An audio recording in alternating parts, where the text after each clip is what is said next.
I will be writing in a flowery language at times. It is one of the few ways I can deal with my affliction. A great many things can set it off, language being one of the first and foremost. So by expressing myself in unusual ways, I do not fall into common mental pathways. You will understand. So let us talk about it. The Twice-Mind Fallacy. Some of you have heard of it. I do not think the results were ever published. They would not allow it. But those who know, they know. I studied clinical psychology at an average Midwestern college.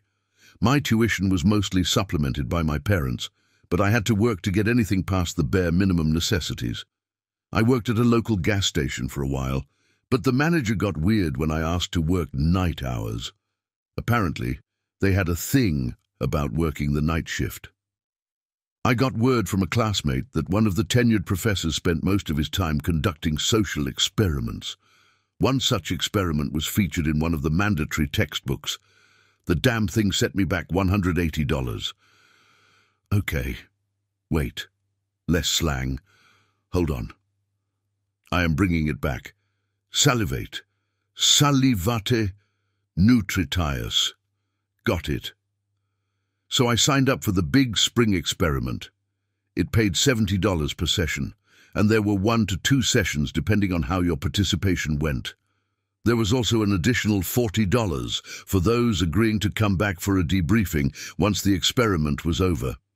Apparently, there would be some kind of big public reveal. But first, there was an orientation session. I read through the disclaimer and entered my personal information on their website. Boilerplate stuff, nothing out of the ordinary. They even had a non-legalese, simplified version for me to read. Basically, agreeing that they were entitled to the results of the experiment up until the point where and if I withdrew my consent. Also some attesting to my state of mind and general mental health. Those are a must in many social experiments. At the first orientation session, I was put in a waiting room with 6 other people. I had seen some of them around campus. I think one of them was a computer science major. A preppy young man shook my hand and showed me a private room.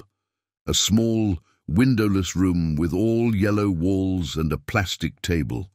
The kind of table you usually keep outdoors that feels like it would collapse if you put too much weight on it. Very cheap, overall. Thanks for coming, he said. Let us see what we are working with, all right? All right, I nodded. Do not really know what to expect here.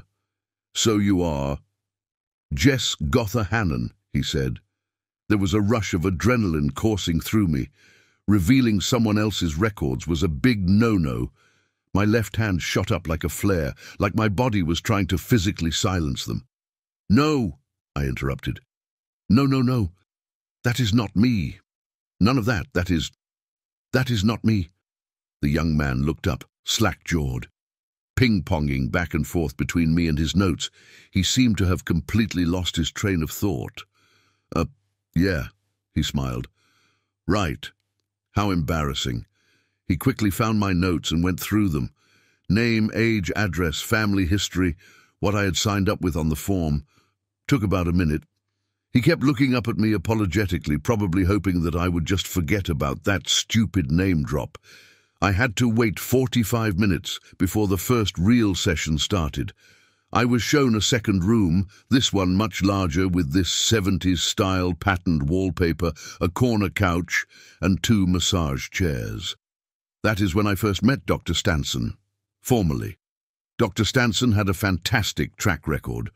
One of his most notable contributions was his field studies in what later became the overexposure therapeutic method. He was very proud of it, sporting an image where he posed with his co-writer, Dr. Jane Bogan, on the university website.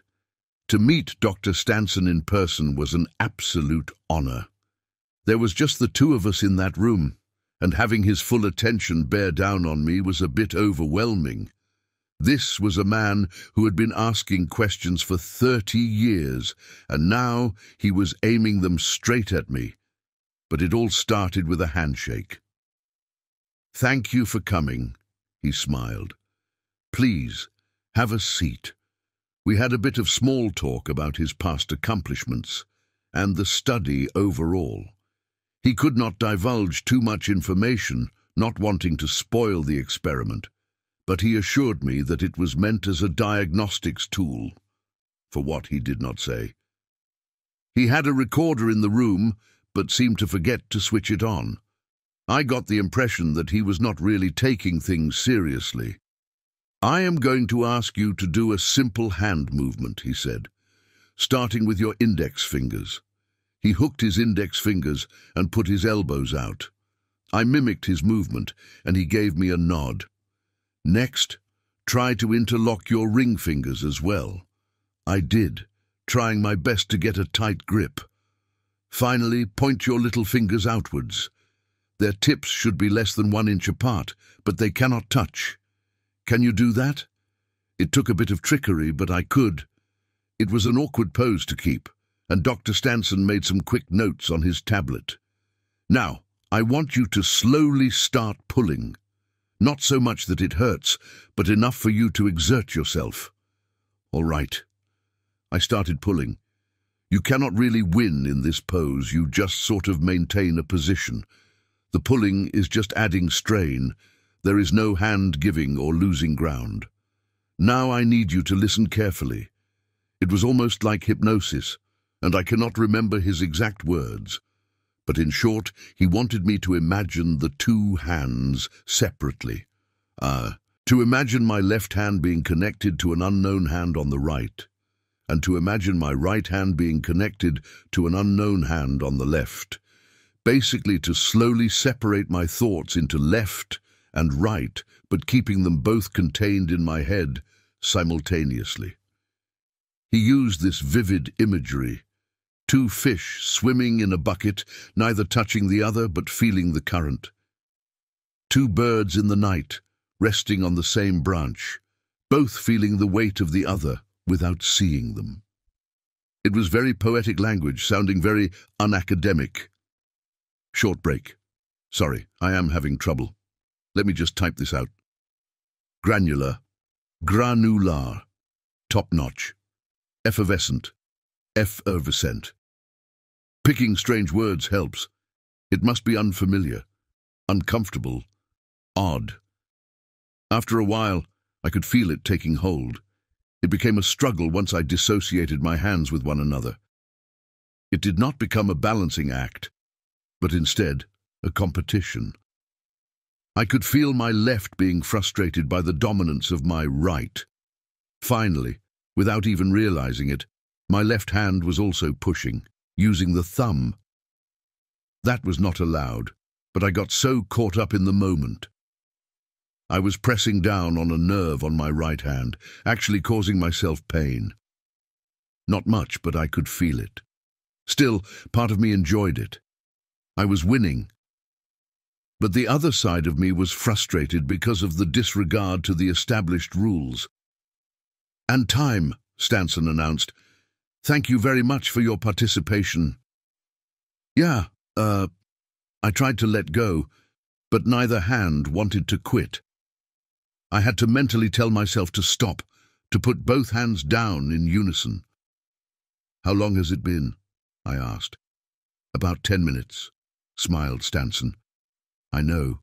Time flies." I could not believe it. It had felt like hours. As I left, another student stepped in to take my place. The young man in the reception wished me a good day and told me we would keep in touch. I was a bit dumbfounded, feeling like I had been sort of just dropped. If there was to be a follow-up session, it would be in a couple of days, but until then I had to deal with my feelings on my own. And my feelings at that point were complex. I did not know what to feel, but I knew that I felt different. I drove back home and took the stairs up to my apartment, still flipping my car keys back and forth in my left hand. Then I heard a clatter. I saw the keys tumble down the stairs, but I had not felt myself dropping them. I flexed my left hand a few times, but could not feel any strange sensations. I walked back down the stairs, picked up my keys, and that was that. Over the next few days, I had a few similar incidents. Accidentally tapping too many times on my phone, adding an extra vowel or two while writing, that kind of stuff. The worst was when my hand refused to let go of a glass of water, making me spill half of it all over my keyboard. Luckily, my nearby $180 textbook came away unscathed. I was called in for a second session. I was a bit relieved. I was eager to get a chance to talk to Dr. Stanson about what I had been experiencing, if only to hear whether it was normal or not. Maybe I was just imagining things. But Dr. Stanson was not there for the second session. Instead, I sat down with his assistants. One assistant stayed in the back, taking notes. I tried asking them questions, but they kept repeating that I would get my chance to talk to Dr. Stanson at a later date, and that they were not at liberty to discuss the experiment as is. So for the second session, they asked me to do the same movement. I interlocked my hands, listened, and got this sudden sense of unease bubbling up in my stomach, like I was doing something wrong, something immoral. It was the same kind of sensation you get when you are publicly naked in a dream, that you are exposed and vulnerable. Abishti, I did not like it, not one bit. And in that moment of uncertainty, just a few seconds into the session, my hand slammed down on the table, bruising the knuckle of my right index finger. I shot out of my chair, clutching my hand. I bit down hard and swore, having pinched a nerve. I got this electric pain shooting right down the arch of my wrist. The assistants looked at me like they had seen a ghost. "Are you all right?" they asked. I do not know," I admitted. "I do not feel normal." "I am calling it off," the assistant said, getting out of his chair. His colleague put her hand on his shoulder. "No, we are not. This is unrelated. I got some time to cool down, and I tried again. I had to put up an actual struggle this time. My left hand felt so much stronger than my right, and I could imagine myself wrestling a superior opponent. I was actually sweaty and watched my left hand for tricks. There would be no slip of the thumb, nothing that broke the rules. I would not be surprised a second time. We only did this exercise for a few minutes. Then they moved on to different tests, playing a game of tic-tac-toe, but closing my eyes for 30 seconds between each move while associating the circle with my left hand and the X with my right hand. Circle left, X right. Bear with me. I am typing this part with just my right hand. It comes and goes. Sometimes that does not work either. Calm breaths. Oligarch, oligarch, balsamic, sedentary. Hold on. Okay. When I left the second session, I was dead set on seeing Dr. Stanson again. I told them I would not do any further sessions until I did, and that I was ready to quit the experiment altogether. One of the assistants, the one who had protested, just left the room.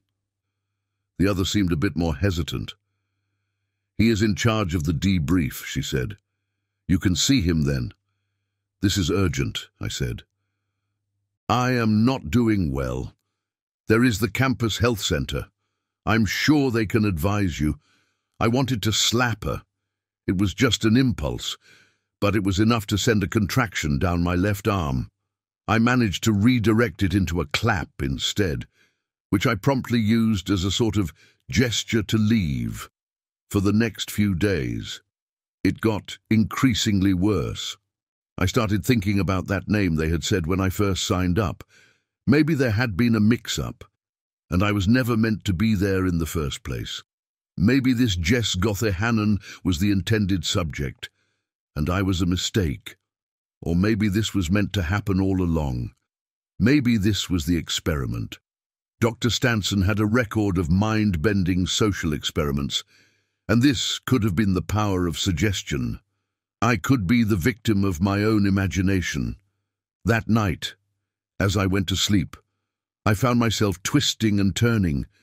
I kept losing my covers, and there was a constant chill going up the left side of my body. I had this half-waking nightmare about a second head growing out of my left shoulder, my rib cage expanding and splitting, like a cell dividing. I felt myself clawing at the side of my body, like a wounded animal trying to push its guts back inside. I tried crawling out of bed, sweat stinging my open eyes. Something was holding me back. My left arm, cramped and bloodless, digging into the wood of the headboard. Having twisted and turned all night, it was getting late, minutes before the break of dawn.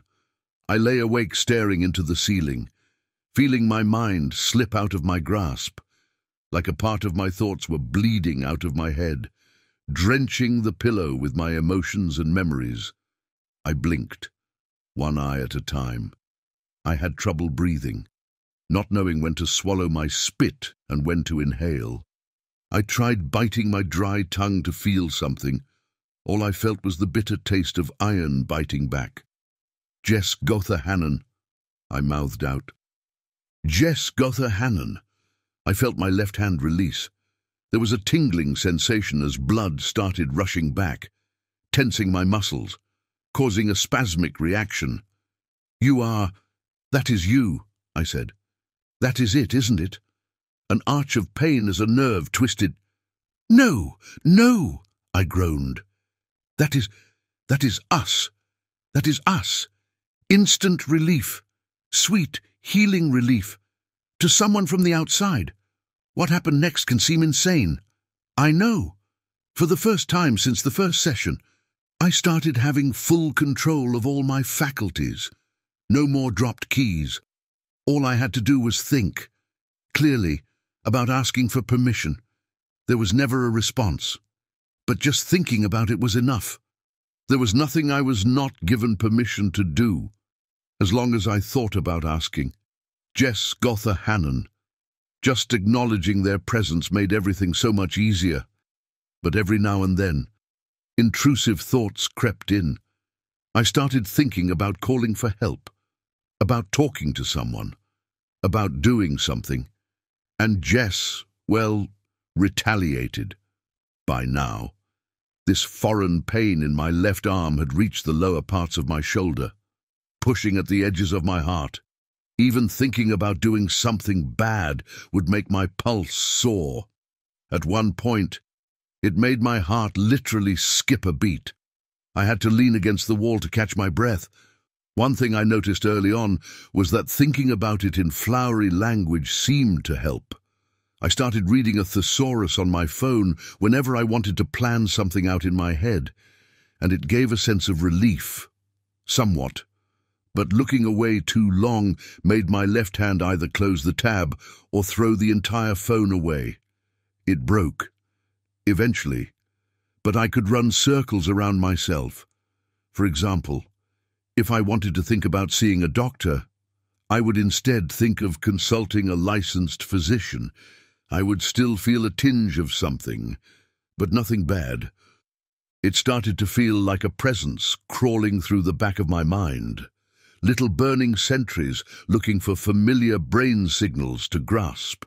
Using exotic wordplay and an outlandish vocabulary would pull them off the trail. Hence why I sometimes bring up irregular words to pull my mind in different directions. The problem was, I could not control my dreams. And in my dreams, I wanted out, and I wanted whatever this was to go away. Every night was a battle. I would get slapped awake or find myself struggling to breathe.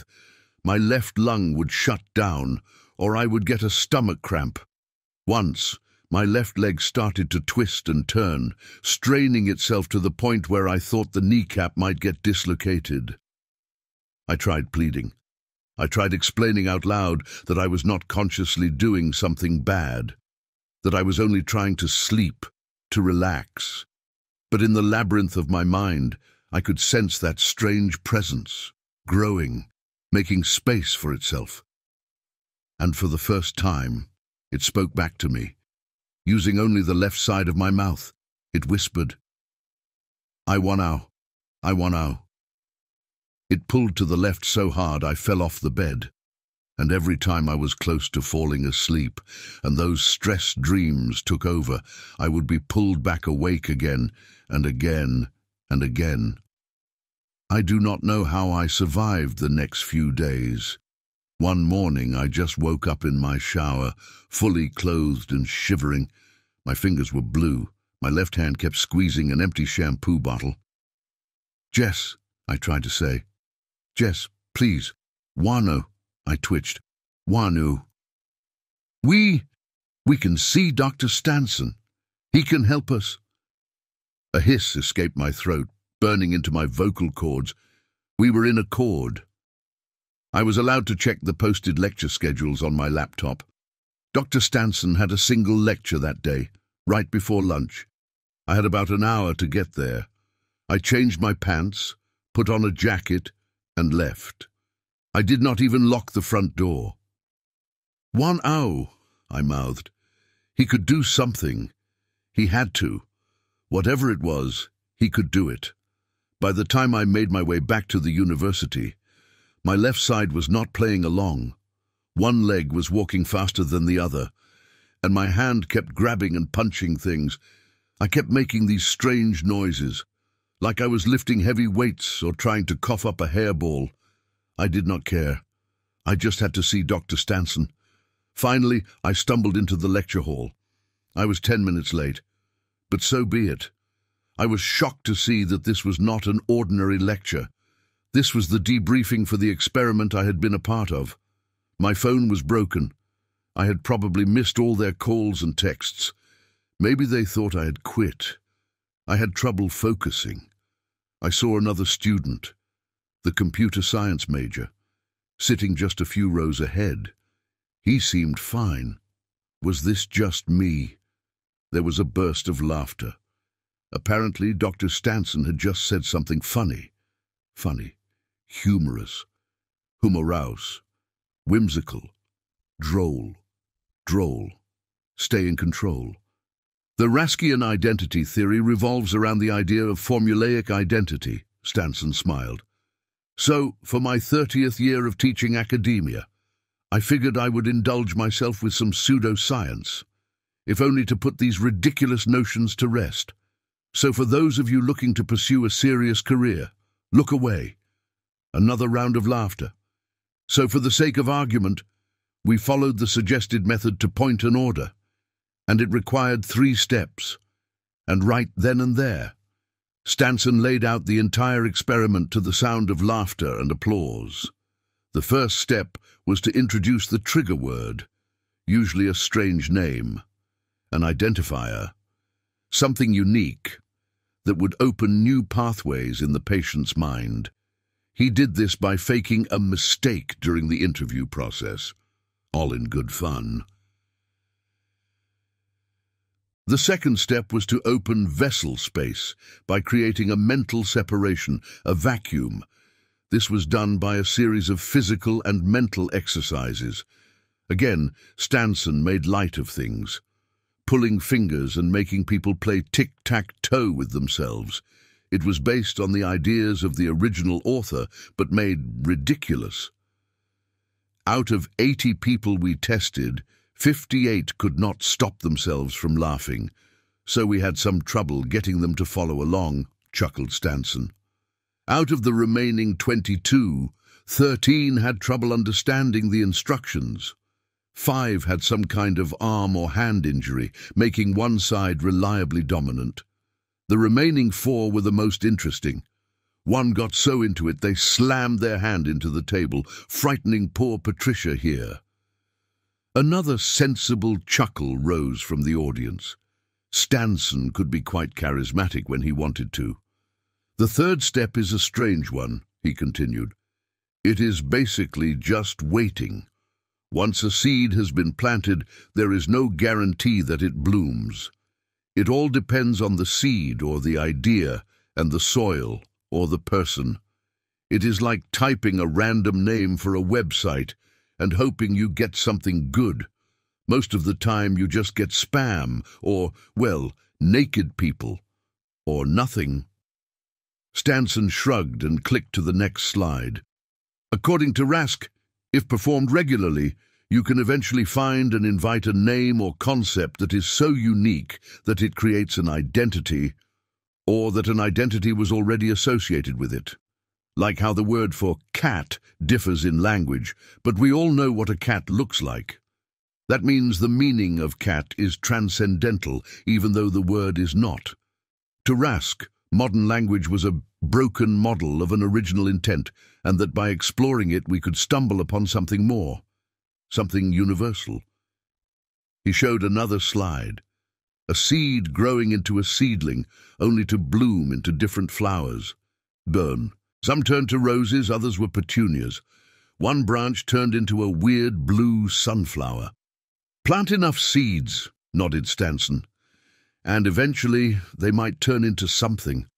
That was the idea behind the Twice-Mind Fallacy. A routine to invite something. A hand shot up from the front row. Stanson pointed to it. What would happen if they made it through the third step? They asked. That is an interesting question, nodded Stanson. If Raskian identity theory is something to go by, they would be inhabited by a foreign being, something not restricted by humanity, a completely alien entity, unrestricted and primal, or a pig. Could be anything, really. Stanson changed slides, showing column after column after column of the various names he had used in the experiment. Some were obvious fakes, like Charlie Chaplin or Abraham Lincoln. Others were just noises or jokes. One of the entries just read, Toots McDougal. But by the end of the list, I saw one I recognized. I will admit, said Stanson, we ran out of stupid names, so we picked a few from Rask's diaries. He uses this weird name to describe a personification of his writer's block. We thought it fitting. He went on to speak about obscure references, like a man named Obsten, and some strange woman called Athuisa, I think. But it was the final name on the list that made my blood run cold. It did not read Jess Gotha Hannon. It read Jesgoth, the Have-None. There was a little clip-art demon in the corner. More laughter. I stood up. Not by choice. My left hand dug into the seat in front of me, tearing a hole in the cheap imitation leather. My fingernails bled. At the same time, a bell rang. The lecture was over, and Stanson got a standing ovation for his presentation. I blended in with the crowd. This was a joke. This had all been a joke. I ill, my mouth drooled. I have none. I ill, I tried to stand still as students pushed past me. Some stayed to talk to Dr. Stanson and congratulate him on his many achievements. The Twice-Mind Fallacy was meant as a footnote, a curio. It was never meant to be studied. It was not based on anything but the ramblings of an old poet. Rask was an early 20th century writer who mostly made children's books to keep his paranoia in check. This is getting harder, so I pushed forward. I got up to Stanson. I knocked over a table, sending papers and drawings tumbling into the air. Stanson recoiled, but I reached for him. Sadly, I reached with both arms at once, completely losing my balance. I fell over him, collapsing to the floor. Get it out, I spat. Il you, the other side of me growled. Il you, ill all, av all. No, I groaned. I do not know where I got that pencil from, but all of a sudden I had it, wielding it like a knife. Two people tried to pull me off Dr. Stanson. I heard a scream. Someone got that pencil burrowed into their thigh. I hugged myself, crossing my arms. I tried to wrestle myself. My head twitched back and forth, trying to say two things at once, in two voices. I had this intense ache in the back of my neck as nerve endings started to fray. Something pushed against my spine, and I could feel my skin stretching. I ended up lying there, screaming, my eyes flickering back and forth. And for a moment, I had this sense of clarity, like I had stepped into the mind of another. It was only for a heartbeat, but it lasted for hours. I had this thought of an old man sitting by a table.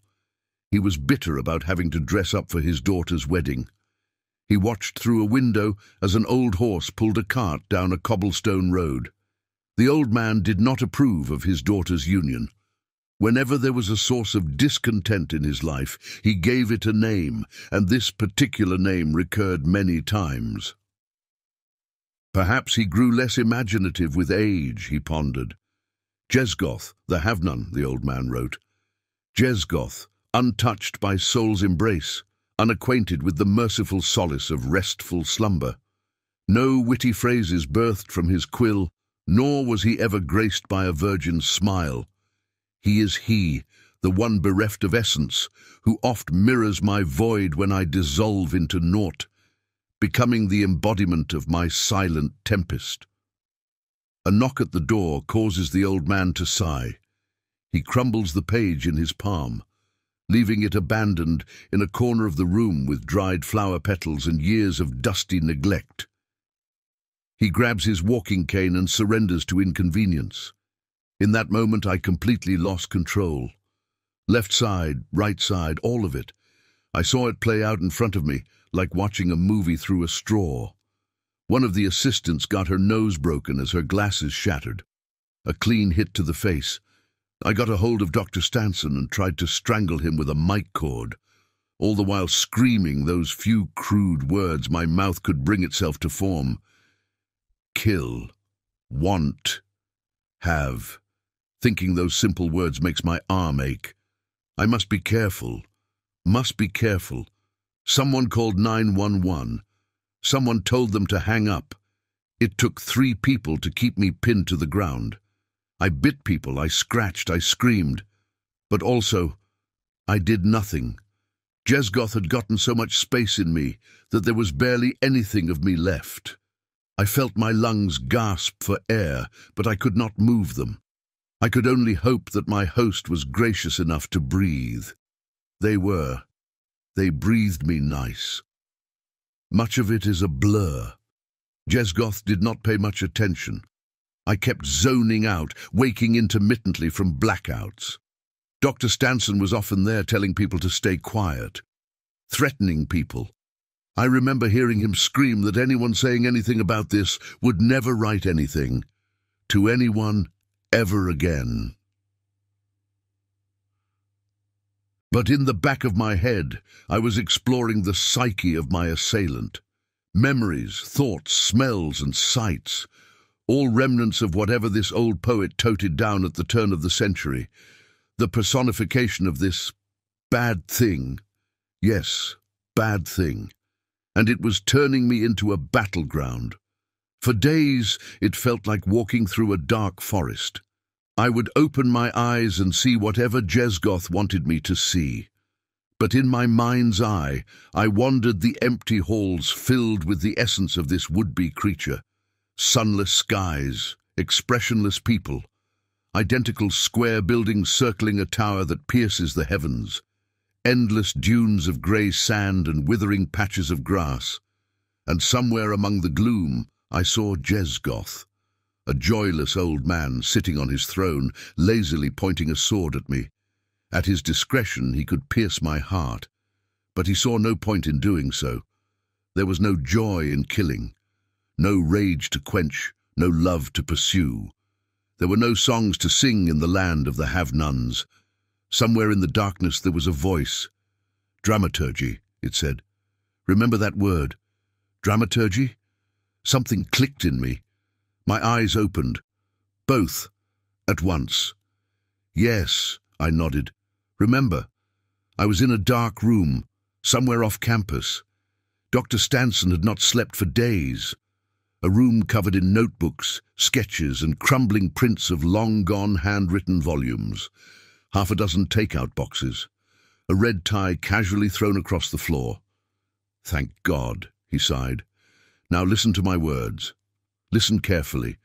Not my voice, my words. He told me many smart words, pretty words, bad, ugly. He specifically told me words like agency, willingness, effortless, and determined. Words with many syllables, who I was asked to consider the meaning of, just like I am doing now, right now. Not just good words or smart words, but words that reminded me that I have control of my own mental faculties. A capacity for me, strong words that could push back and expunge the poison that drenched my soul.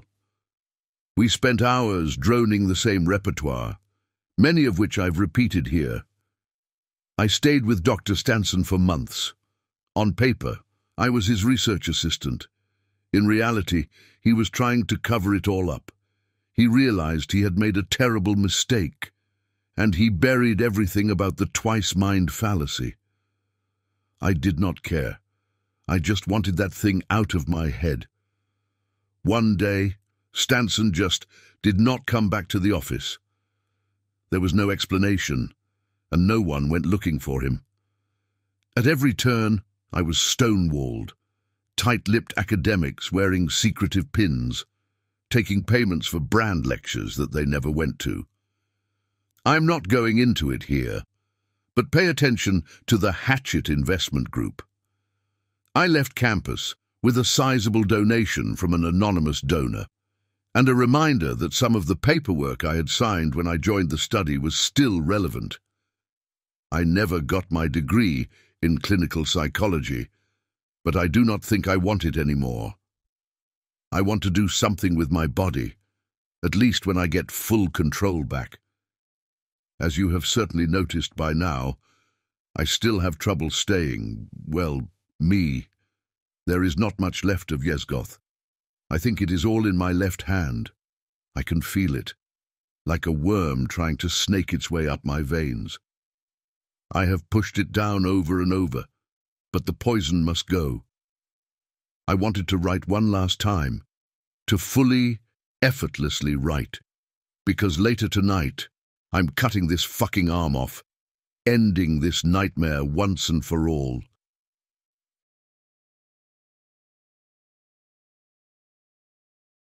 There's this story that my mum used to tell me. When I was a kid, she held me up to a telescope to show me the stars. I'd been born under an open sky 2 years prior. It was only fair that space and I got better acquainted. She showed me constellations like Ursa Major, Auriga, and Orion. And the moon, of course. Finally, she set the telescope to one specific point, Jupiter. Then I started screaming. I went from warm and cuddly to panicked, hell-screaming mini-beast at the drop of a hat. Mum never figured out why, and for many years, neither did I. "It's like he saw a boogeyman," she says whenever she tells the story. Or maybe he just didn't understand what he was looking at. All that mystery can be scary. My dad jokingly says that this telescope was the cause for my interest in geology. Better to look down than up, he figured. I never thought of it that way, but he had a point. Personally, I think I've always liked to understand the fundamental puzzle pieces that make this world live and breathe. That's what geology is to me, an understanding of our home, like knowing the foundations of your house. So, yeah, I'm a geologist. I got my degree at Michigan State University, got a master's degree in Norway, and got an entry-level job at a government agency up in Reston, Virginia. By 2013, I was well on my way to earthquake-proofing my life and personal economy. Things were pretty sweet, but there were a few caveats. First, I was desperately lonely.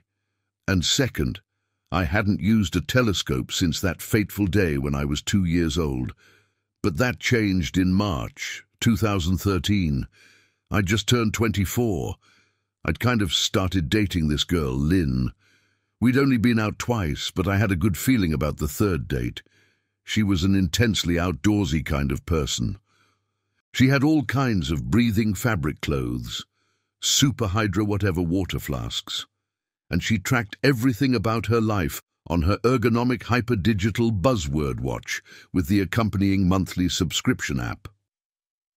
It was all a bit much, and I couldn't keep up with her in any sense of the word. But she somehow tolerated me, and that was all that mattered. We'd been hiking all day. Lynn had been hinting at a surprise at the end of the road. It was already getting too dark to turn around, so I figured we might be sharing a tent. She hadn't told me to bring my own. As we got to the top of a hill, I realized I'd been an idiot. There was a camp of 6 other people, men and women, all variations of Lynn, eager, sporty people with a violently upbeat vibe. Lynn turned to me with the biggest smile. "Surprise!" she laughed. "We got a stargazing party." Yeah, I'd misread the entire date thing. I was supposed to bring my own tent, but Lynn figured that was implied. Apparently, you should always bring a tent when hiking. I hate unwritten rules. In that moment, I was just a bitter man coming to the realization that we had vastly different ideas of what that date was going to look like. Still, I had a good time. We had hot dogs and s'mores, and her friends had put up telescopes to play with. There was supposed to be a meteor passing by, and they all wanted to see it. Honestly, I think it was just an excuse to get out of town for a while. One of Lynn's friends had brought a bottle of schnapps. Not much, but enough to play some Never Have I Ever and have a good laugh or two. By the time the meteor came around, we'd almost forgotten about it. Hell, I'd almost forgotten about Lynn. We all got up and took turns with the telescopes. It was sort of magical, in a way. All of us standing on that hill, looking up at the clear sky. No light pollution, no passing cars, just a bunch of people and the stars. Then it was my turn. Looking at it through a telescope makes it seem more real in a way. You can see details that you otherwise can't. It reminds you that the stars aren't just a pretty picture. They're real things, in a very real space. I followed the meteor for a few seconds, oohing and ahhing with the rest of them. Then it passed in front of Jupiter. Something in me stopped. It felt like my soul dropped anchor, locking my neck in place. Ever since that day when I was a kid, I hadn't seen the planet up close. Not like that. Not since there was a rumble. At first I thought it was some kind of motor error in the telescope tripod. Then it happened again. I took my hands off the telescope, but quickly realized I couldn't look away. My neck was cramping, my throat closing. I couldn't blink. I couldn't scream. And the rumble grew stronger. It got faster, turning into a vibration or a note. There was a middle note, a high note, finally a low note. 3 repeating sounds bouncing against the inside of my cranium like an expanding echo. My eyes, searching desperately for a way to blink, finally locked onto something. There, among the swirling storms of Jupiter's surface, I could see spots of red, some large, some small, and one so large it was impossible to miss. Now I know what it is in theory. I've heard about the storms of Jupiter. It's a gas giant. But what I looked at then and there were no storms. They were eyes. Every storm, every spot. Red eyes. I finally understood the rumbling, that feeling that bore through me. Middle, high, low. It wasn't just spasms, they were syllables. The more I listened, the clearer they got, like fine-tuning a radio. And in that one perfect moment, as everything aligned, I heard it. I heard Jupiter. I felt it. Not as a voice, but a movement. A trembling bass, like standing next to a silent but deafening song. And it said, "I see you." For the other stargazers, it looked like I had a seizure.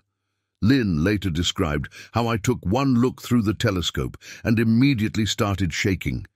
She offered to get my coat, which I'd left by the campfire. When I finally pried myself loose from the telescope, all I could do was froth at the mouth and screech the same 3 tones over and over. But they didn't understand. How could they? Middle, high, low. I see you. I see you. I was only out for a couple of minutes. The circle of friends looked down at me, trying to figure out how bad the damages were. They'd fetched their first aid kits and Lynn's satellite phone. Prior to me waking up, they'd been arguing whether to call someone. They could also follow the blue tape on the trees, which would lead to a ranger station. Luckily, I woke up just in time to stop them. "I'm fine," I gasped. "Really, I don't know what the hell that was." "That's epilepsy," one of them said. "No, that's blood sugar," said another. "Guaranteed." Someone said something about chakras. Another started talking about the liver and pushing me to eat their special Minnesota sunflower seeds. What a wild night. The next day I headed straight home. I said goodbye to Lynn, who insisted that I kept her updated. I crashed in my bed, head first, leaving my hiking gear strewn across the hallway. Even though I'd gotten a good night's sleep, my mind needed to recover. My hands wouldn't stop shaking, and my eyes felt warm. I would also get bouts of strained jaw muscles, sending these fiery signals up my spine to poke me like an infected wound. I slept for 14 hours straight. This long, dreamless sleep, like turning off a light and waking up with no idea what planet you're on. Waking up felt like starting a machine. Something in me moved and I looked straight up into the ceiling. Without thinking, I said it aloud. "I see you." I tried to chalk it all up to stress and fatigue. I'd been hiking all day and topped it off with booze. Not a great combination. I spent a few hours just looking up stuff about Jupiter to try and explain what I'd seen. I read about the storms, the composition of dust and gas, the invisible rings, the moons. It was all there. Jupiter is no mystery to us. But what I'd seen were no storms. It felt like I'd seen through them, spotting something beneath. Something deep and profound, like breaking through the ice of a dark lake, only to see something shimmering at the bottom. I was at a crossroads. Try and ignore it or confront it. What else could I do? I decided to ignore it. For a few days it worked. There was the occasional shiver when I heard an uncomfortable tune or the frequency of a machine or motor. There was this one noise that I kept hearing from my fridge that gave me pause. At one point, I just stood there, head pressed against it, listening. Traces of that mysterious rumble looking to grasp me. Lynn and I kept in touch. She was worried about me, asking me to get checked out. I couldn't be bothered at first, but she made me promise. I thought about telling her I'd gone, without actually going, but she was so sincere. I couldn't bring myself to lie, no matter how convenient. The doctor couldn't find anything wrong with me, not physically at least. I kept getting distracted by all the hums. I imagined hearing that frequency and a little bit of everything, directly translating to spotty words in the back of my mind. I could hear C coming off a computer screen, a U from the rumbling pipes in the bathrooms. Just spots of recognition, sending flakes of ice up my spine as a constant reminder that I was, in fact, nowhere near okay. It all came to a breaking point one evening when I was making dinner. I was alternating between frying chicken and answering messages from Lynn when I got into what I can only explain as a groove. There was a hum coming from the kitchen fan, which resonated exactly with one of the frequencies. It was calling to me over and over. You. I have no idea how long I stood there. My mind just synced to this rhythm. At some point I realized I was coughing, nodding my head to the alarm from the smoke detector going off. My chicken was burned. I ended up pouring myself a bowl of powdered tomato soup. And even then, as I stirred it with my spoon, I imagined the storms on Jupiter, the red swirls, hiding an unfathomable chaos. I watched it spin round and round and round again, and the longer I looked, I could feel the eye coming closer. My hands cramped, locking the plate in my hands. I could feel a rumble boiling in my stomach, like a volcano about to erupt. 3 familiar notes translating into an immediate, marrow-curdling screech. "I see you." I threw the plate across the room. It shattered, and the red droplets spread across my egg-white wall. Swirling dots, dancing like distant Jupiter storms. The hum in me faded into a steady stream of whispers. Whispers that eagerly reminded that I was, unquestionably, seen. For the next few nights it just got worse. I prayed for a dreamless sleep, but it wouldn't come. Instead, I kept finding myself carried off into the void, coming face to face with an eye the size of continents. Chemical storms that could strip the skin from my bones, leaving only thoughts and screams behind. Knife-edged ruby mountain ranges circling an endless black iris. No matter how much I kicked, twisted or turned, it sucked me in, pulling me into an eternal stomach-churning freefall. I would wake up drenched in sweat, completely off balance. I'd fall out of bed and flop around on the floor, as if gravity still eluded me.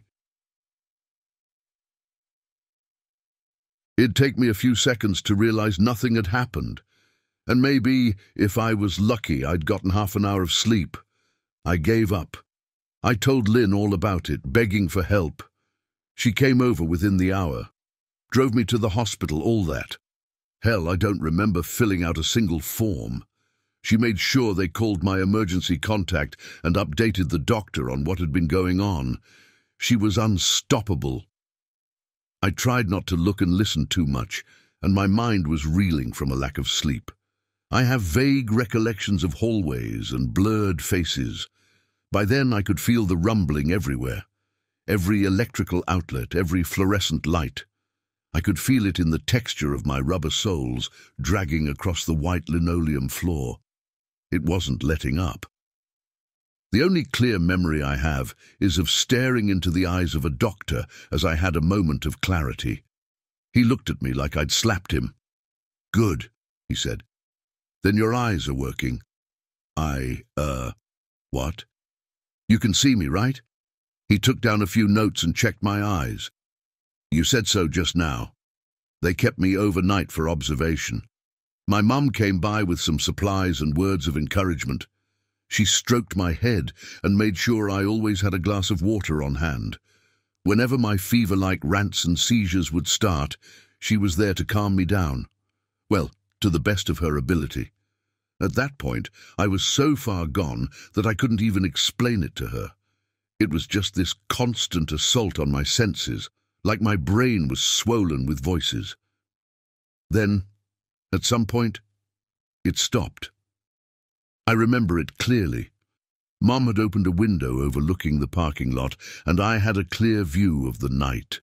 Distant stars making their way across the sky. After shivering constantly for days, the relaxation I experienced was indescribable. Euphoric. This warm, enveloping feeling spread all throughout my body, like becoming a comfort blanket. Mum stroked my hair. "You always liked that," she said. "Remember? You used to sleep with the window open." I don't remember that. No stuffed animals or nightlights. Just an open window. Anything else, and we'd get a nasty tantrum. She sat with me for a while before she got up to use the restroom. When she got to the door, she turned back to me. "You know, the night when you were born, we never thought you'd make it," she said. "It was all a mess. The car broke down. Your dad thought we could cut through a field to make it to the hospital on foot." "I know," I sighed. "I was born in a field. The paramedics found us," she continued. "If it hadn't been for the bright night and the stars, they never would have. It saved your life." I looked out the window. There was something strangely comforting about that vast darkness now, that it didn't fry my nerves. Like a dark sea where you can imagine the waves. We thought you wouldn't make it, but as soon as we heard them, we knew you'd be okay. A primal thought swam to the front of my mind.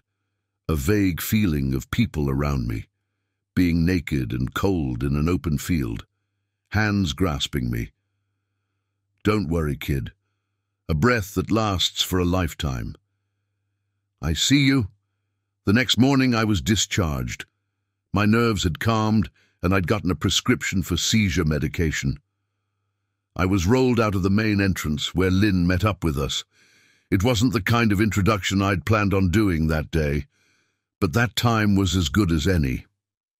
Mom had her promise to take me home, and Lynn was happy to help.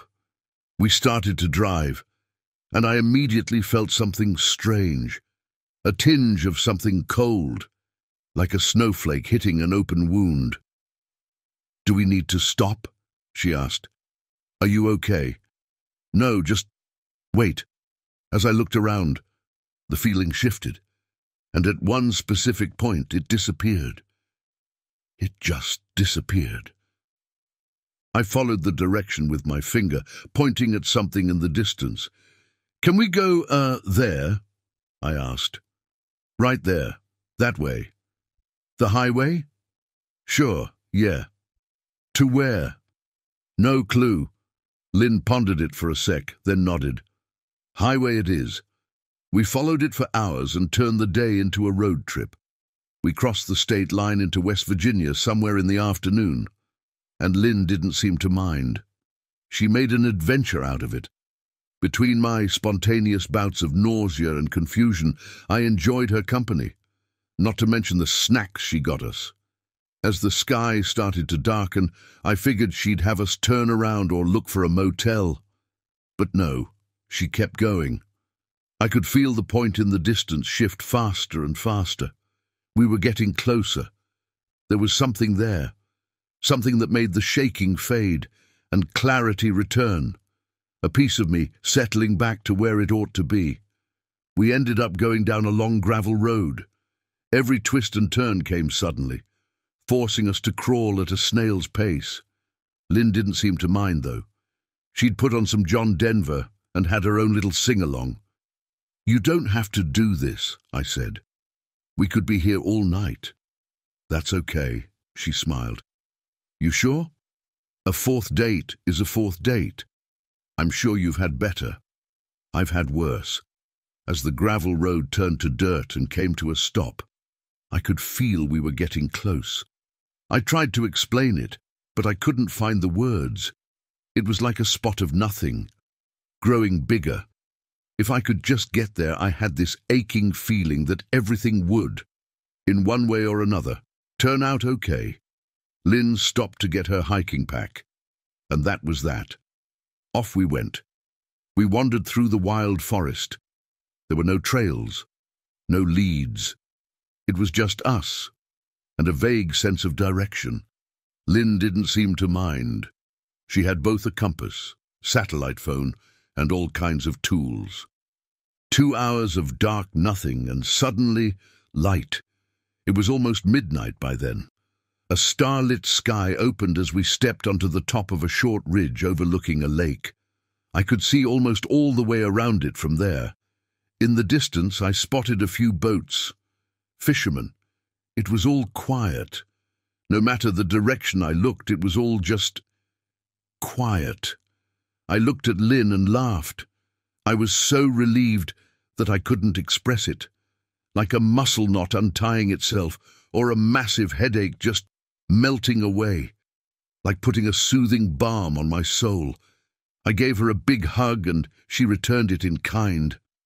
I don't know why, but this is it, I smiled. This is it. The spot.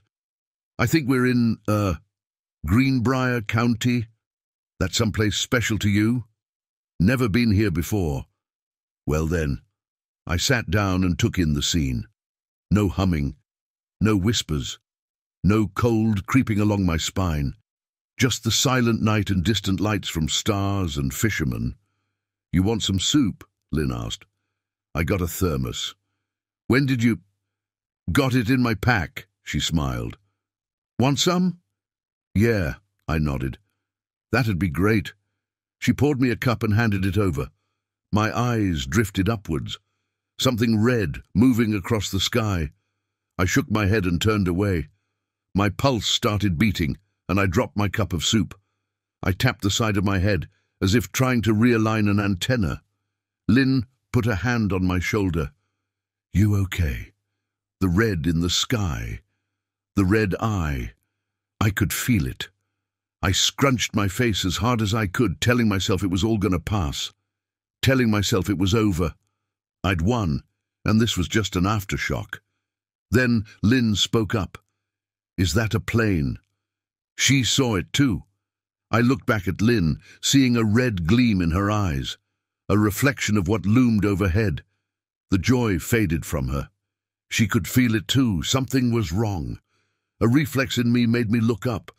A stupid, inane little reflex, a red swirl in the distant sky, a sailing star, long out of reach.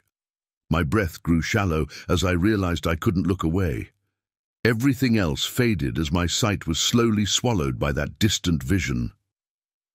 Lynn! Lynn! I called out, waving my hands behind me. I felt her fingers brush against mine as the rumbling began.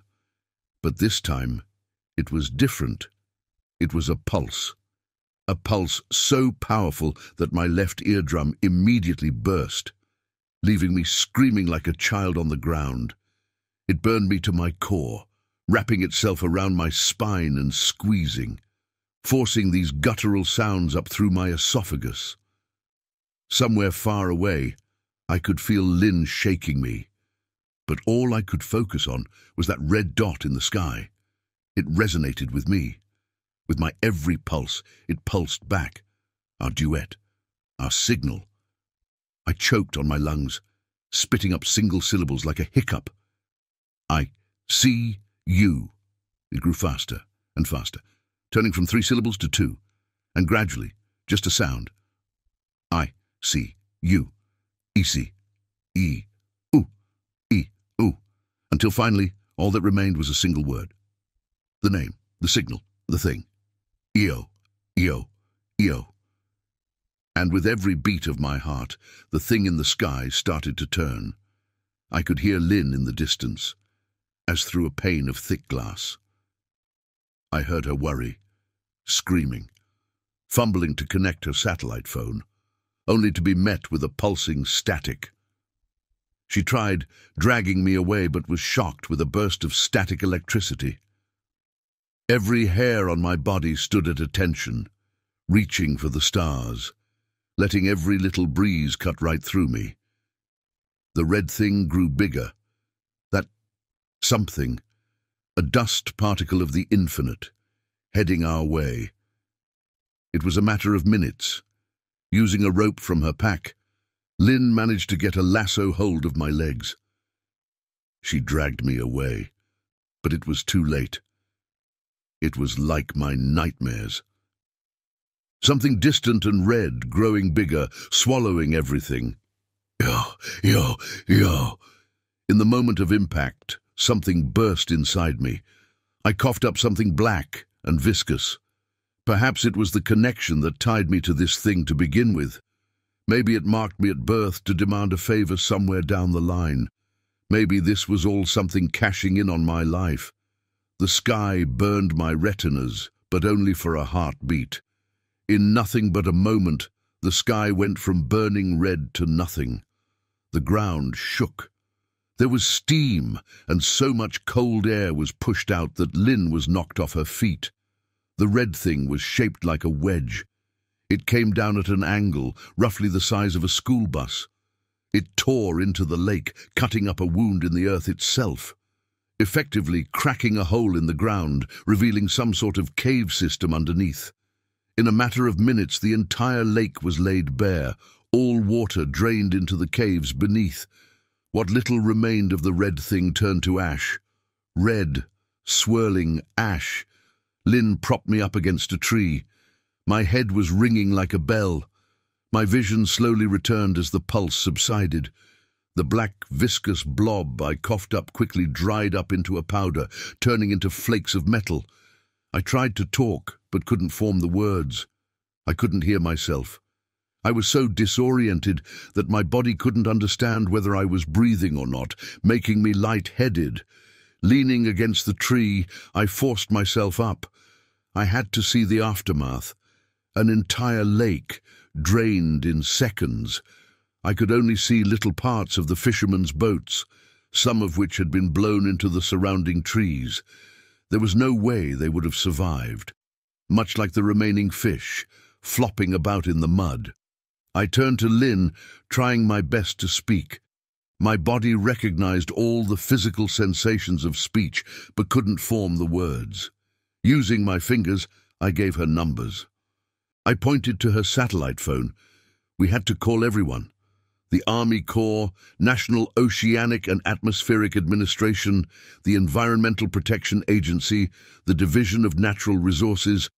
Hell, I had to call my boss at the United States Geological Survey. Everyone. We needed everyone. So we called them, one by one. And that was that. For me, at least, things were finally at peace. I couldn't feel it anymore. Maybe I'd served my purpose and paid my debt. In a way. Over time, my eardrums would heal. Turns out I also had a fractured rib and 2 throat ulcers. Still, I could overcome it. The whole situation was just absurd. There were reports of a small geological event, without anyone mentioning the meteor that changed course to hit us. Coincidentally, there were also reports of escaped convicts. Residents were asked to stay inside. Despite having called literally everyone I could think of, I wasn't allowed anywhere near the site. I got no updates, no debriefing, nothing. The only thing I got was one of the corporate landowners telling me I'd been trouble enough. That line alone tells me they know something I don't, and it bothers me still. But there are only so many brick walls you can beat your head against. At some point, you get too dumb to care. That's where I'm at now. The past few years, I've been able to look into the sky without a twitch of a care. I've looked at Jupiter countless times, and I can't even imagine what I used to see anymore. I know there's something there, but it's like a filter. Something in my mind can't look past it anymore. And Lynn, well, it was her idea to write this down.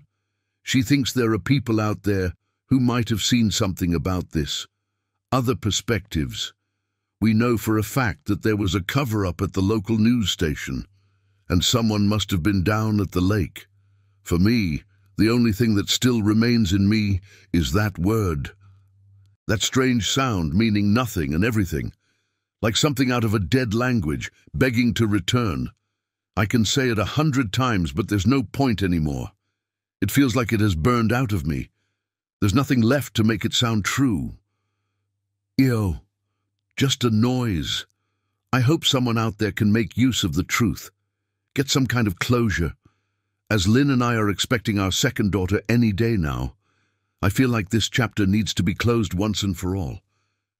And no, she won't be born under the stars.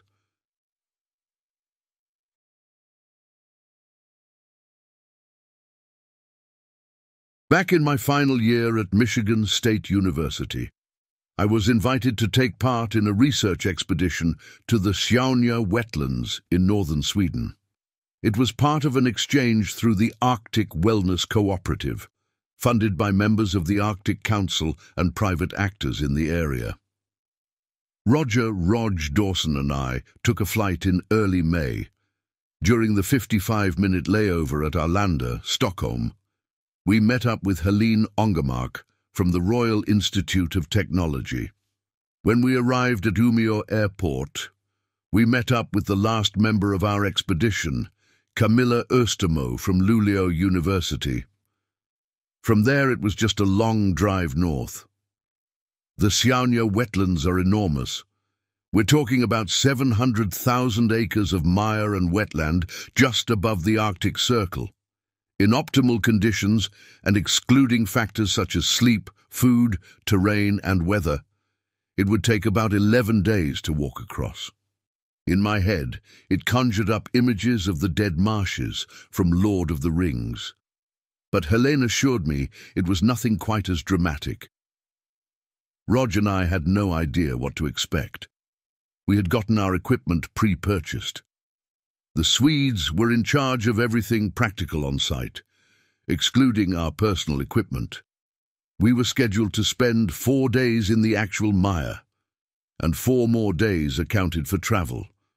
And sure, we had wildlife and camping experience, but you can't prepare for something like the Arctic mires. May is a strange time in northern Sweden. While technically spring, it can still dip into sub-zero temperatures, Celsius. The weather can range from blazing heat in the afternoon to frost in the early morning. So while we had a variety of clothes, we still had to be flexible enough to change throughout the day. There's no one thing fits all up there. The further north we drove, the more things started to look the same. Long stretches of road through the wilderness that seemed to go nowhere. Nothing but moss, undergrowth, and sprinkles of spindly trees. I was chewing on my last Slim Jim when Helene brought up her laptop. So we have 8 designated sites where we need to do some sampling, she said. But Camilla and I have been talking, and we think we ought to get at least one further in. We have to go a bit off-road to get some reliable results. When did you talk about this? I asked. Gotta read the group chat, said Rog. I told you to get in on that. I'm in, I'm just not getting notifications. Then you're not in. I'm telling you, I'm in. Either way, said Helene. If we take a detour north after Site 3, we ought to get some reliable samples before we reach 4. It should work with your schedule. You're the locals. You got this, said Rog. I leave this to your judgment. We're not locals, said Camilla. I'm from Luleå. That's like a 4-hour drive. Stockholm is like a 12-hour drive from there. So we're going in blind? I asked. None of you have been there before. That's kind of the point, to get acquainted with it, said Camilla.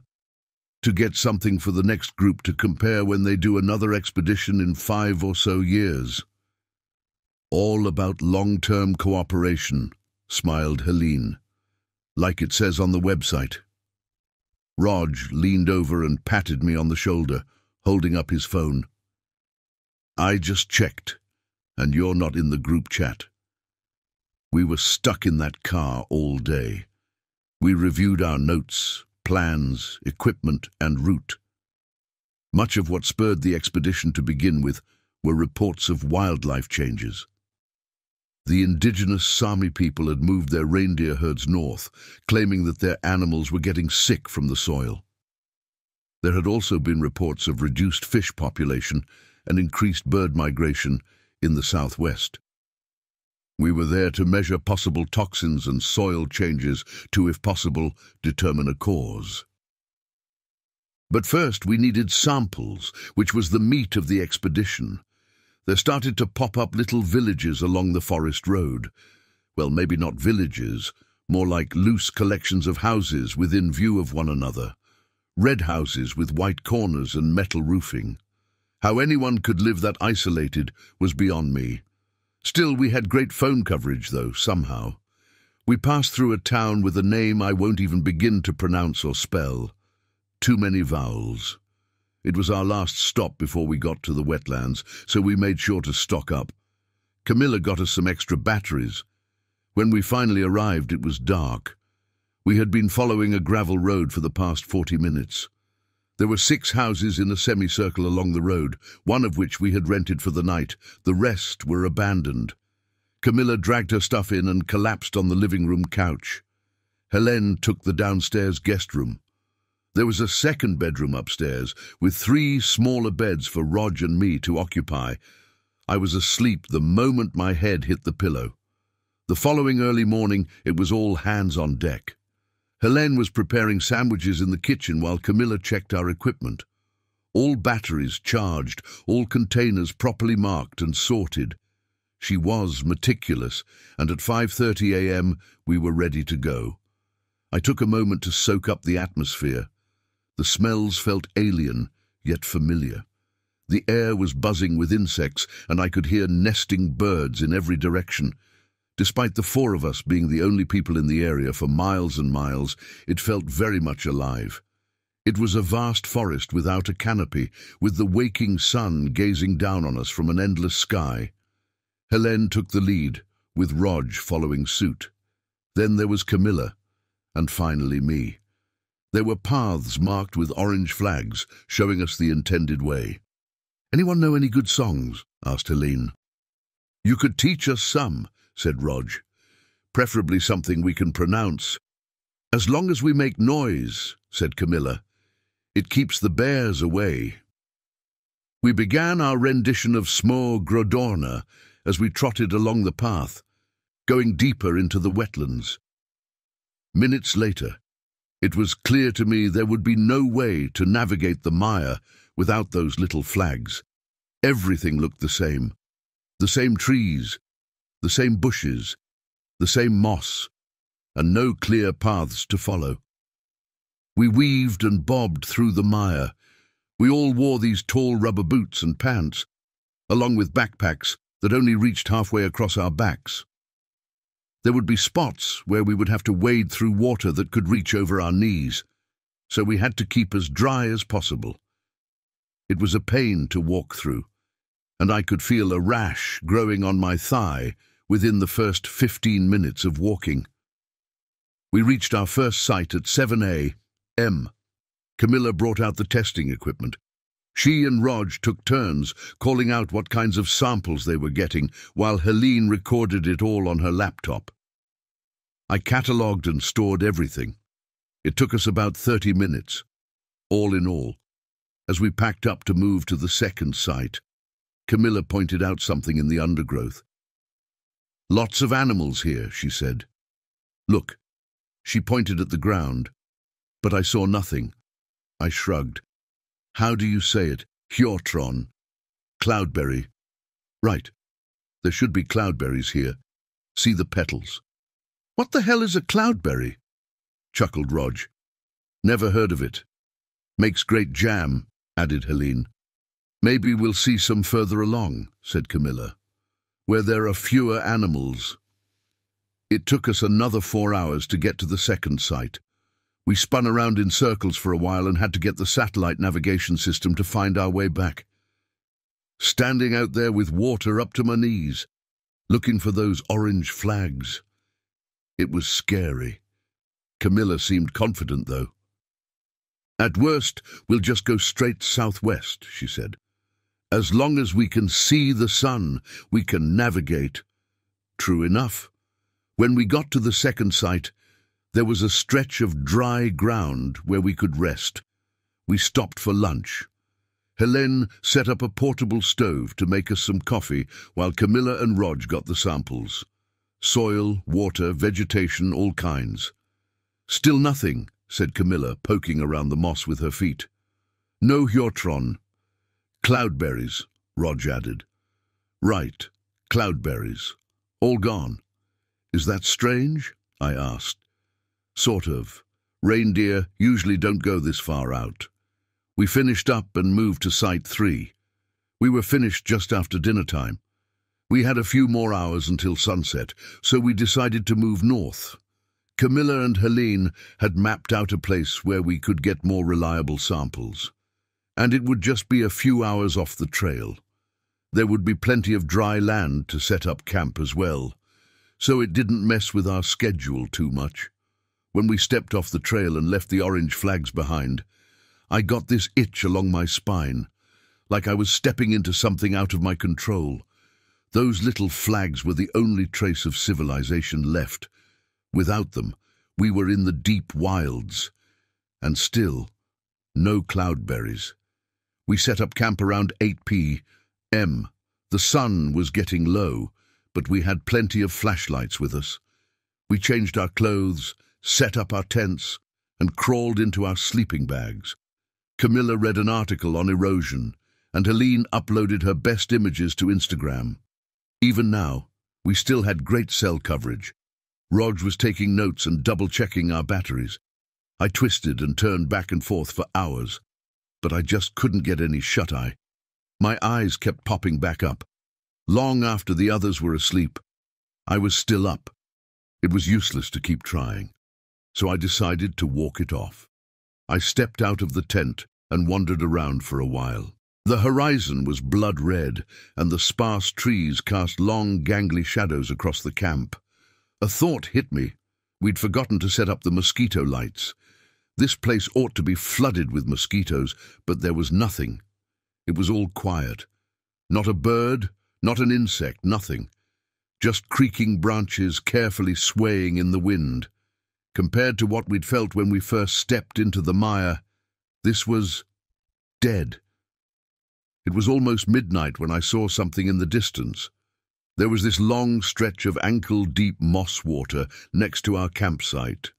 I'd looked out across it for at least 10 minutes before I realized that one of the trees wasn't a tree. It was a reindeer.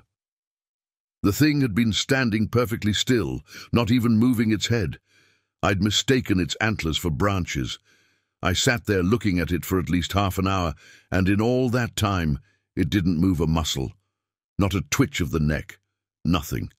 Never seen anything like it. Eventually I got back in my tent. I barely got any sleep. The reindeer was gone by morning. I told Camilla about it, and she insisted that they were skittish creatures. They'd stay away from us. Maybe it was just curious. We got the extra samples early in the morning and started to move east towards our main route. By then, we all had soggy feet and a sour mood. Camilla and Rog had a long and intense discussion about preservation efforts and European Union regulations, while Helene kept stopping to take pictures for her Instagram. At around 9 a.m., we all heard something in the distance. The discussion died down as we all tilted our heads and listened. At first I thought it was a wounded animal. There was this rising and falling squeal, like a big bird call. It took us a few seconds to realize that it was a person. A monotone scream, over and over. The exact same pitch and tone. This desperate, heart-wrenching death scream. "Yelp," said Helene. "Someone's calling for help." We circled back and tried to locate the sound, but it just seemed to get fainter and fainter, as if whoever called for us moved further away. We tried yelling back, but they didn't seem to get any closer. After about half an hour, we couldn't hear them any more. Rog was visibly shaken, his cheeks flushed and eyes watery. We were all a bit uneasy about it. Camilla tried to make sense of it, saying it might have been an animal, but we couldn't figure out which one. Still, it had to be an animal. Had to be. As we made our way to Site 4, we shared our thoughts. There were a lot of things out there that didn't add up. No birds, no insects, no animal droppings or markings. It felt off. We found our way back to the main route with the orange flags. Following them, we spotted something that would come to haunt us forever. On the path ahead was this large, overarching tree, much larger than others in the area. And from the tree hung no less than 4 reindeer carcasses. They were seemingly placed there, the antlers tangled into the branches. Dry and tattered flesh dangled like sick fruit, hooves gently tapping against one another in the mild breeze like a nightmare wind chime. Helene put away her phone and Camilla stared, slack-jawed. Rog looked at me for reassurance, but I had none to give. Camilla tried to say something, but lost the words along the way. Composing herself, she gave it another try. "Sometimes the bears, they hide their prey." This isn't hiding," said Rog. "This is full display. I don't know what to tell you." We looked around, spotting strange markings on the bark. Mostly hoof marks, but also something else. We were all shaken after seeing it. It haunted me. I could almost imagine hearing the dead hooves if I stopped to listen. Helene had gotten her phone back out and didn't look up from it. We got to Site 4 at 1 p. Same procedure as always. Camilla and Rog got the samples. Helene took notes. I catalogued and stored it. We had a late lunch, but couldn't find anywhere to set up the kitchen to make coffee. We were going into the deeper mire, and dry land was getting sparse. Following the orange flags, we had to stop several times to navigate. We were coming up on what should be a large lake, but there was nothing there. A slope into more moss, with no trees. If anything, it looked like the water had been drained. Helene took some pictures, but Camilla was convinced we were off track. There was no way a lake would disappear on its own. We had to be going the wrong way, no matter what the satellite navigation system was telling us. Still, we followed the flags, and just past 2 p.m., we got to this enormous open space where the trees spread out. We could see for miles ahead. And somewhere out there, we heard it. Again, someone calling out for help. The same monotone scream, the same pitch. This time we didn't call back. Instead, we just stood there listening. We identified at least 2 sources, one to the northeast, one to our west. The screams were coming from 2 different directions. "It has to be a bird," said Camilla. "That's not a fucking bird," whispered Helene. "That's a person." "What's more likely, Helene?" asked Camilla. "That a pair of identical twins are following us and calling out to us, or that we're hearing the echoes of a nesting bird?" "I don't think anyone here is an ornithologist," said Rog. "So we can't tell for sure. But yeah, I don't think that's a person. It's saying yelp. Birds can't pronounce L or P. Say what you want, but that's something else." We went through Site 5 and stopped for the night halfway to Site 6.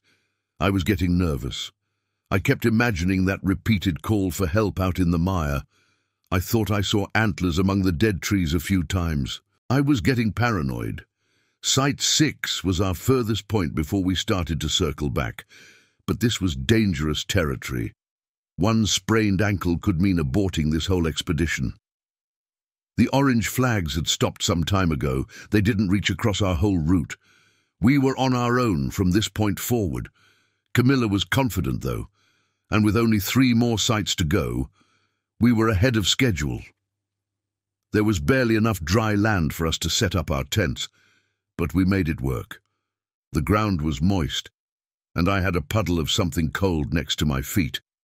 It was uncomfortable, to say the least.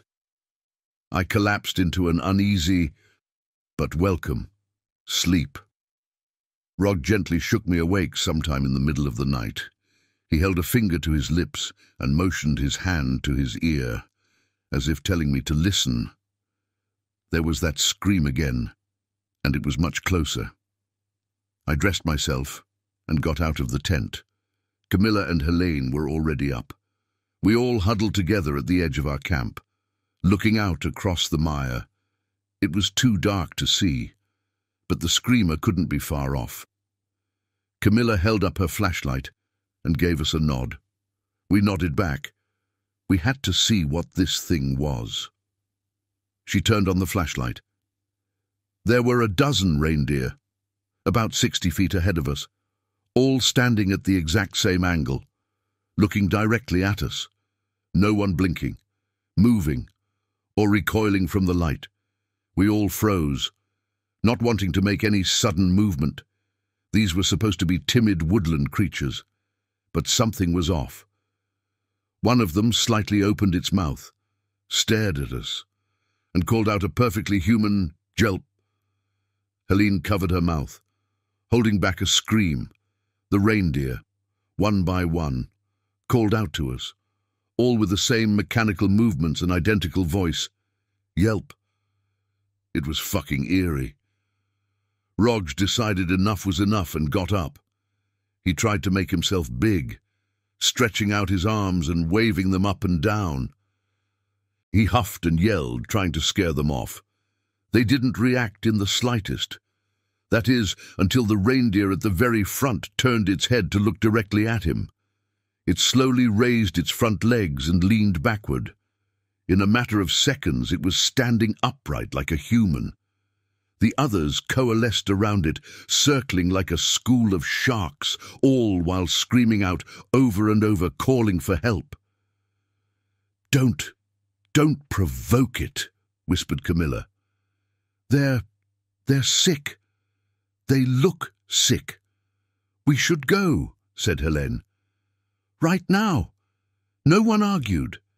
Camilla stood guard while the rest of us packed up as quickly as possible, all to the sound of constant screams for help. We were sloppy, but considering the panic I had building in my chest, it was a miracle we got anything at all. Rog and I were halfway through stuffing the tent into its bag when we heard something. Movement in the woods and another scream for help. This time from the west. Rog got another flashlight and checked it out. As he turned it on, I could see a dozen more eyes looking back at us. "They're everywhere," gasped Rog. "They're everywhere." It's a herd," said Helene. She was interrupted by another scream. This one by a reindeer right next to us, within arm's reach of Camilla. But the scream was lower, drawn out, and much clearer. The upright reindeer in the middle of the mire was still standing there, staring at us. As the scream died down, we all held our breaths. No one wanted to move. No one wanted to act. It all hung on a threadbare balance, and anything could tip the scales. Then chaos. Hooves came trampling through camp. These massive 300-pound creatures running completely wild, knocking into one another, crashing through bushes, running headfirst into trees, stumbling over rocks and roots. They were like frenzied sharks, smelling blood in the air. One of the reindeer reared up and bore down on Camilla over and over again. I could hear her chest snap as all air was pressed from her lungs. Her flashlight tumbled out of her hands, rolled into the mossy water, and was swallowed by the dark. Rog took off running, but didn't get far. One of them bit into his arm as he tried to get past, sending him reeling into the ground. From there, they had no trouble pounding him into a pulp, heavy hooves breaking bones like they were dry pasta. It was absolutely dreadfully morbid. I crawled on all fours, trying to keep out of sight. There were so many of them, but they only seemed to attack what was directly ahead of them. Still, one might stumble over me and decide to kill me, but I was running out of options. I kept to the ground and moved slowly, my hands sinking into the inch-deep moss, the ice-cold water floating to the surface. My veins ached. There was screaming all around me, and somewhere in the torrent of wails, both Rog and Camilla had gone silent. One of them almost tripped over me, giving me a mild kick to the chest. I say mild only because it didn't kill me, but I'm pretty sure it bruised a couple of ribs. Another stepped on my thigh, ripping open a 2-inch-long cut along the side. Still, little by little, I made it out. I kept going forward. No matter the sound, no matter the pain, I kept going. As the sun rose, I couldn't hear them anymore. I'd collapsed in the moss, panting like I'd run a marathon. There were no songbirds, no insects, nothing. Just me, the sun, and the mire. I used the elastic band from my underwear to make a makeshift bandage, using dry moss from a tree to soak up the blood. It wasn't a deep cut, but it could easily get infected. I could still stand, but I felt this sting of pain in my chest with every breath I took. I could see a deep bruise forming, going straight from blue to a reddish purple. I was lost. I was in the middle of nowhere, with little to no equipment. I've never been so freaked out in my entire life. I screamed and cried. I don't know for how long. One moment I wanted to lie down and just wait for someone to find me. The next moment I wanted to run blindly straight ahead. After a while I composed myself. I thought about what I'd learned about the area and what I'd seen. I knew there were flags put up along safe routes. I could also use the sun to navigate. If I went straight southwest, I should stumble upon the flags again. From there, I'd just have to follow them. I'd either pop back out where we started or on the other side of the wetlands. Still, either way would be a long walk, and there were no guarantees that I'd make it. But I had to try. I tried not to think, not to reflect. I focused on the road ahead and the position of the sun. Everything else was secondary. But every flash of what happened that night felt like a cut in my stomach. The way Camilla's flashlight disappeared. Roger's scream with that first bite. The only one I couldn't account for was Helene. I hoped against hope that she got out, that she had the same idea as me. Maybe I'd meet her down the line. If not, I could tell the police there was at least one person unaccounted for. They'd have to send a rescue party. I must have walked for hours. It is surreal to walk in a space where all you hear is yourself. There's usually some sort of external sound. A car passing by, a squawking bird, a humming motor. Something somewhere, off in the distance. Out there was nothing. Just the ever-present crackling sound of dry branches snapping under my heels as I limped forward step by step. I lost all concept of time and swayed back and forth between single-minded purpose and scatterbrained despair. But in a moment of clarity, I stopped to listen.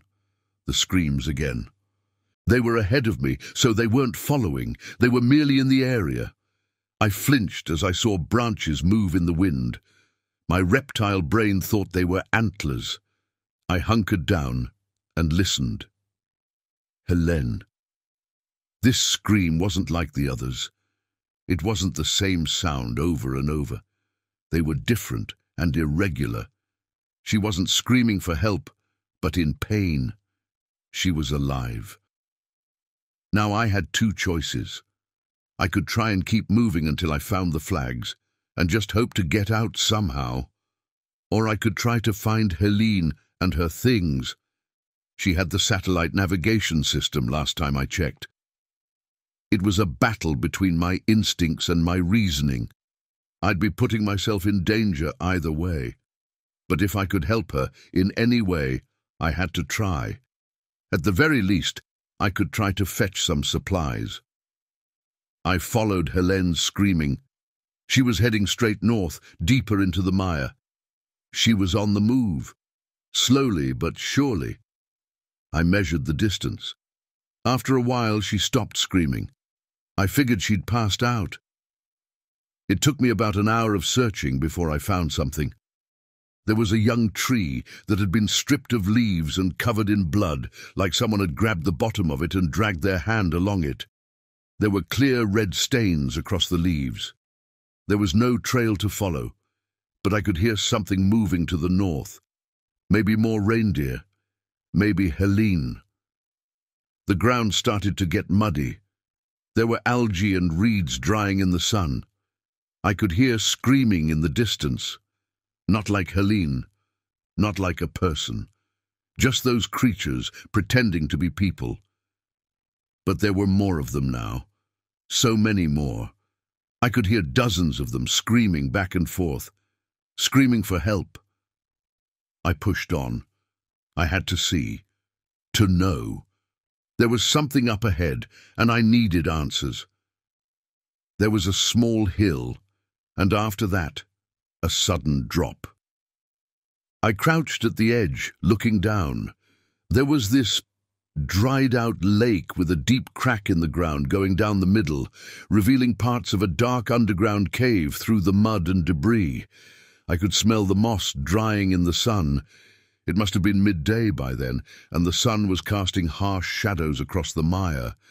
There were hundreds of reindeer. Hundreds. Some standing up, others shuffling along on all fours, all moving in a circle around the crack in the ground, where something massive moved. Some of the reindeer were dragging things along. pieces of flesh, dead birds and fish. I could have sworn one of them was dragging parts of Camilla's tent. They were neatly lined up and took turns dumping whatever prize they had into the crevice. Those who had nothing to contribute stayed on the sidelines, eating. Everything looked so different in this light. I could have sworn most of the moss and flowers they ate looked strangely blue. And there, among the debris, was Helene. Her unconscious body was being unceremoniously dragged through the mud and dumped in front of the crevice. I could see her head moving, struggling to regain consciousness. I could see her mouth moving, but there was no way to hear her over the wailing screams of the creatures. But for a short moment, I could have sworn she saw me. Just a moment of recognition. Then, without a sound, something emerged from the crevice.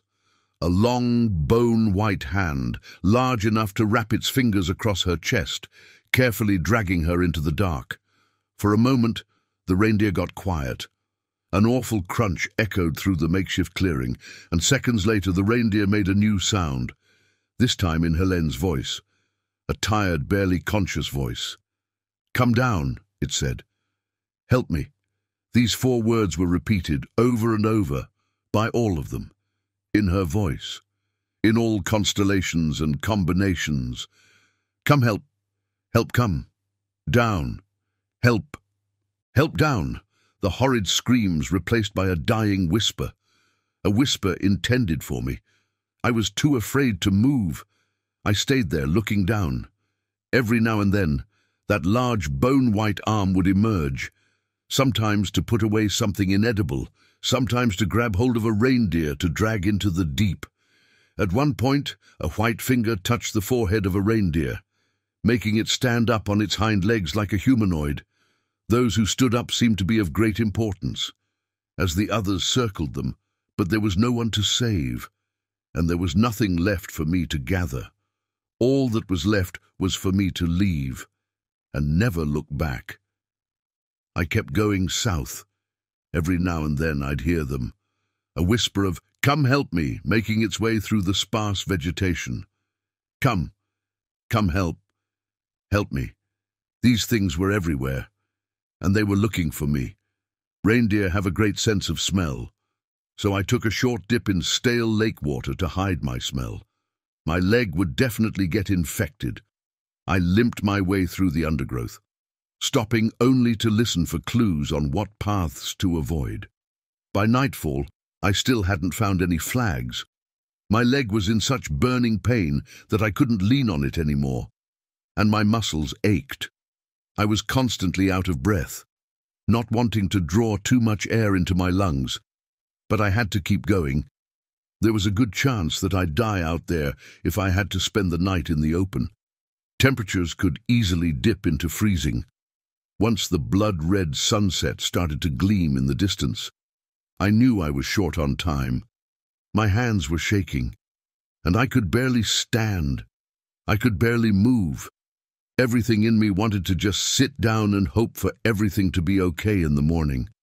It was so easy to trick myself into doing so, but I just kept going. I stopped. There was something up ahead. I caught a glimpse of eyes, reflecting the setting sun. For a moment, they locked onto me. And a second later, it burst into a sprint. I thought I was done for. I had no fight left in me.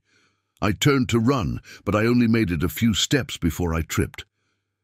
Then, a gunshot. The reindeer collapsed next to me, those big black eyes meeting mine. It struggled to breathe. Help me," it whispered in Helene's voice. "Come down. Come help me. Come." It didn't understand what it was saying. It was just noise. But there was something there, and as that reindeer opened its mouth to speak again, I caught a glimpse of it. Something thin and bone-white, lingering far down its throat. Something vaguely humanoid. A second pair of eyes, looking up. Then another gunshot. I was blinded by a flashlight. There were 3 men, all speaking Swedish, all dressed in some kind of logging company jackets with trucker caps. They all had these yellow reflective vests on them. I told them I didn't understand, and they changed to heavily accented English. "British, American?" one of them asked. "American," I said. "Attack, yes? They attack." He nodded. We know. Come." The three men dragged the reindeer away, tied a rope around its antlers, and made a great effort to hoist it up a nearby tree. Just like the tree I'd seen with the others just days prior. "Keeps them here," said the man who had helped me. "Make a Grans border. Like a warning," I added. "Yes, like a warning." He nodded. "They understand." We looked up at the dead body hanging from the tree. "They smarter here. No more." I was taken back to their base camp. About 8 people living in caravans. They gave me fresh clothes, hot dogs, beer, and warmed me up by the fire. They disinfected my thigh and stitched me up. While I tried to sleep off my upcoming fever, they called the police and the embassy in Stockholm. And the next day I was on a plane back to the United States, like nothing ever happened. The aftermath has been pretty much nothing. It was classified as an animal attack and dismissed. I talked to a few people from the Arctic Wellness Cooperative about it, and they called it a sincerely regretful incident and asked me to remain discreet as to not discourage future climate change studies. The Arctic Wellness Cooperative still operates in that area, by the way.